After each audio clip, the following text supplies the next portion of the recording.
ఏపీలో కాపు పాలిటిక్స్ కాకరేపుతున్నాయి. కిర్లంపూడిలో కాపు ఉద్యమ నేత ముద్రగడ పద్మనాభం ఇంటికి వెళ్లిన టీడీపీ నేత జ్యోతుల నెహ్రూ ఆయనతో భేటీ అయ్యారు.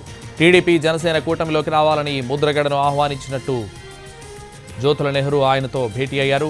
నిన్న జనసేన నేత బొలిశెట్టి శ్రీనివాస్ ముద్రగడ ఇంటికి వెళ్లి ఆయనతో సమావేశమయ్యారు. ముద్రగడ పద్మనాభంతో టీడీపీ జనసేన నేతల భేటీ ఆసక్తికరంగా మారింది. మరో 2 రోజుల్లో పవన్ కళ్యాణ్ కూడా ముద్రగడను కలిసి జనసేనలోకి ఆహ్వానిస్తారన్న ప్రచారం జరుగుతోంది.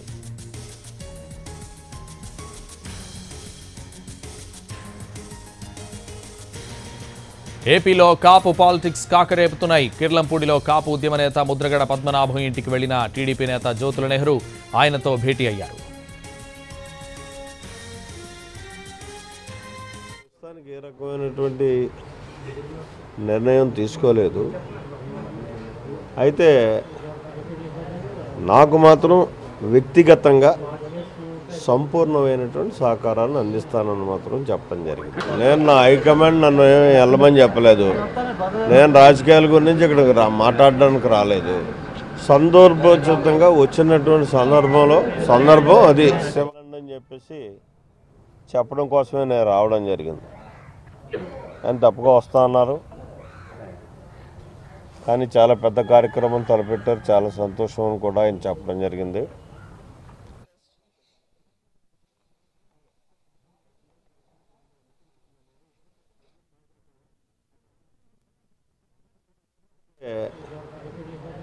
నాకు మాత్రం వ్యక్తిగతంగా సంపూర్ణమైనటువంటి సహకారాన్ని అందిస్తానని మాత్రం చెప్పడం జరిగింది. నేను నా హైకమాండ్ నన్ను వెళ్ళమని చెప్పలేదు. నేను రాజకీయాల గురించి ఇక్కడ మాట్లాడడానికి రాలేదు. సందర్భోచితంగా వచ్చినటువంటి సందర్భం అది శివాలయాలు. ఆయన నాకు సంపూర్ణంగా సహకరిస్తానని చెప్పారు. ఆయన ప్రస్తుతానికి ఏ రకమైనటువంటి నిర్ణయం తీసుకోలేదు. అయితే